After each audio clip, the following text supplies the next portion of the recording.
ناظرین السلام علیکم، میں ہوں خالد شہباز، آپ دیکھ رہے ہیں گواہ نیوز۔ ڈاکٹر فاروق عبداللہ نے کہا کہ کشمیری عوام کی حالت اب غلام جیسی ہے۔ وہ خود کو ہندوستانی محسوس نہیں کرتے اور نہ ہی ہندوستانی رہنا چاہتے ہیں، بلکہ وہ خود پر چین کی حکومت کو ترجیح دیتے ہیں۔ And that's what they did. You go and talk to anybody. They don't want to know. They're not Pakistanis. Let me be very clear about it. But they don't feel Indian. But they don't feel Indian. And us who have to speak, I wonder whether we will survive. When you say they don't feel Indian, does that also mean they don't want to be Indian? Because they can no longer trust. Doctor Farooq Abdullah جو National conference کے chairman ہیں، سابق مرکزی وزیر اور جموں کشمیر کے chief minister رہ چکے ہیں، ممتاز صحافی کرن تھاپر کو دیے گئے ایک خصوصی انٹرویو میں انہوں نے کہا کہ بی جے پی کا یہ دعویٰ غلط ہے کہ کشمیر کی عوام نے کشمیر سے متعلق اگست 2019 کا فیصلہ قبول کر لیا ہے، کیونکہ کسی قسم کا کوئی احتجاج نہیں ہوا۔ ڈاکٹر عبداللہ نے کہا کہ اگر ہر گلی میں تعینات سپاہی اور دفعہ 144 کو اٹھا لیا جائے تو عوام لاکھوں کی تعداد میں احتجاج کے لیے باہر نکل جائے گی۔ انہوں نے کہا کہ نیا ڈومیسائل قانون دراصل کشمیر میں مسلم آبادی کے تناسب کو گھٹا کر ہندوؤں کی اکثریت کو ثابت کرنے کے لیے ہے، جس سے کشمیریوں کے جذبات اور بھی مجروح ہوئے ہیں، ان میں اور بھی تلخیاں پیدا ہوئی ہیں۔ انہوں نے کہا کہ اب ان کا وزیر اعظم مودی اور وزیر داخلہ امت شاہ پر سے اعتماد ختم ہو چکا ہے۔ کشمیر کا جو ہندوستان پر بھروسہ تھا وہ مکمل طور پر ختم ہو چکا ہے۔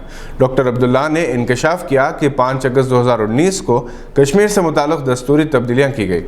اس سے 72 گھنٹے پہلے انہوں نے وزیر اعظم مودی سے ملاقات کی تھی اور ان سے یہ تیقن چاہا تھا کہ دفعات 370 اور 35(1) کو برقرار رکھا جائے۔ انہوں نے وزیر اعظم سے یہ بھی پوچھا تھا کہ آخر وادی کشمیر میں اتنی زیادہ فوج کیوں ہے؟ کیا کوئی فوجی خطرہ لاحق ہے؟ ڈاکٹر عبداللہ نے کہا کہ وزیر اعظم نے یہ تاثر دیا کہ سیکیورٹی کی خاطر یہ فوج ہے، انہیں اندھیرے میں رکھا گیا۔ انہوں نے امید ظاہر کی کہ سپریم کورٹ اس دستوری مقدمے کی جلد سے جلد سماعت کرے گی۔ انہوں نے ایک سوال کے جواب میں بتایا کہ وہ اس مسئلے کو پارلیمنٹ کے حالیہ سیشن میں اٹھانا چاہتے ہیں۔ اس سلسلے میں اسپیکر سے درخواست بھی کی، انہوں نے وعدہ بھی کیا، مگر انہیں بات کرنے کا موقع نہیں دیا گیا۔ ڈاکٹر فاروق عبداللہ نے کہا کہ کشمیر اور کشمیریوں کے مفادات کے لیے عبداللہ اور مفتی خاندان ماضی کے اختلافات کو بھلا کر ایک ہو چکے ہیں۔ ڈاکٹر عبداللہ کا یہ انٹرویو کرن تھاپر نے دی وائر کے لیے لیا تھا۔ ٹائم میگزین نے شاہین باغ تحریک میں شامل 3 دادیوں میں سے ایک 82 سالہ بلقیس کو دنیا کی 100 اہم شخصیات میں جگہ دی ہے۔ واضح ہے کہ شاہین باغ تحریک کی 3 دادیاں اسما، سروری اور بلقیس شاہین باغ کی بہادر دادیوں کے نام سے مشہور ہیں۔ ٹائم میگزین نے بلقیس دادی کو 2020 کی 100 با اثر شخصیات میں شامل کر لیا ہے۔ انہوں نے سخت سردی اور بارش کے موسم میں بھی اپنی ہمت نہیں ہاری تھی اور نوجوان خواتین اور مظاہرے میں شامل تمام لوگوں کی قیادت کر رہی تھی، اور انہوں نے شاہین باغ تحریک پر ہر حملے کو نہایت ہی ثابت قدمی، عقل مندی اور حکمت عملی کے ساتھ جواب دیا تھا۔ اس کی وجہ سے وہ بہادر دادیوں کے نام سے مشہور ہوئی۔ یہ بھی قابل ذکر ہے کہ ہر موقع اور ہر محاذ پر تینوں دادیاں ہوا کرتی تھیں۔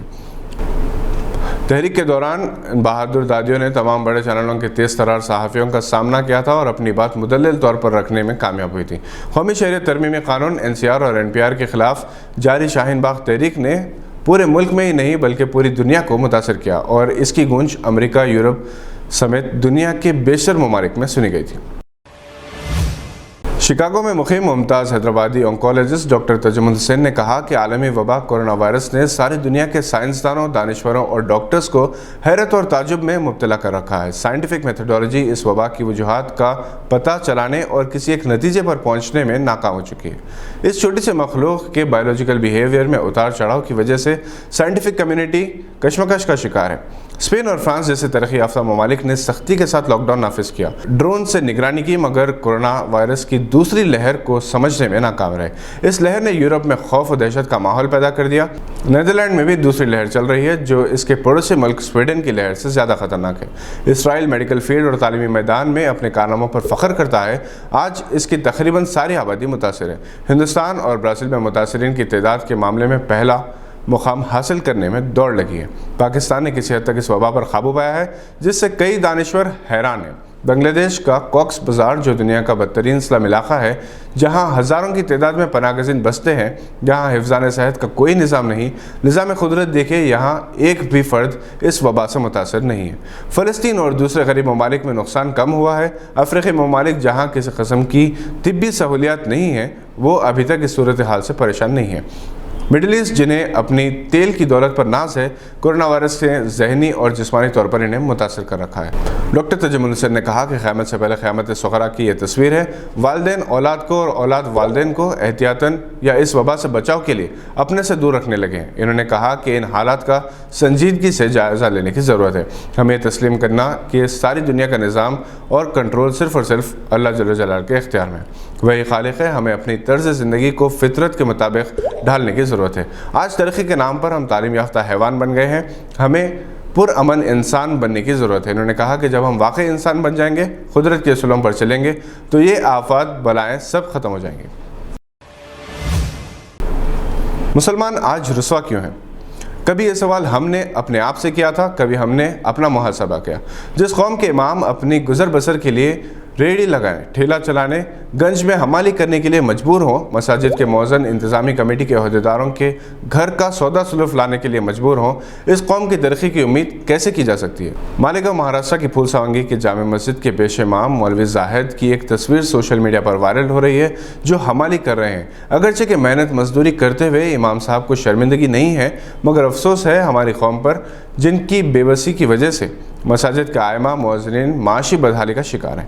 ہم ان کی امداد کے لیے حکومتوں سے مدد کے طلبگار ہیں، جبکہ ہر مسلمان کی ذمہ داری ہے کہ وہ اپنے علاقے کی مسجد کے ائمہ اور مؤذنوں کی معاشی حالت کو بہتر بنانے کے لیے اپنے مال سے کچھ رقم صرف کریں۔ ہم ہر قسم کا خرچ کرتے ہیں، مگر مساجد کے چندے کے لیے 10 مرتبہ اس کے نمائندے کو گھر کے چکر لگانے پڑتے ہیں۔ یہی وجہ ہے کہ ہماری گھروں سے برکتیں ختم ہو رہی ہیں۔ یہ تھی آج کی چند اہم خبروں پر نظر۔ ہم پھر حاضر ہوں گے ایسے ہی کچھ خبریں لے کر۔ دیکھتے رہیے گواہ۔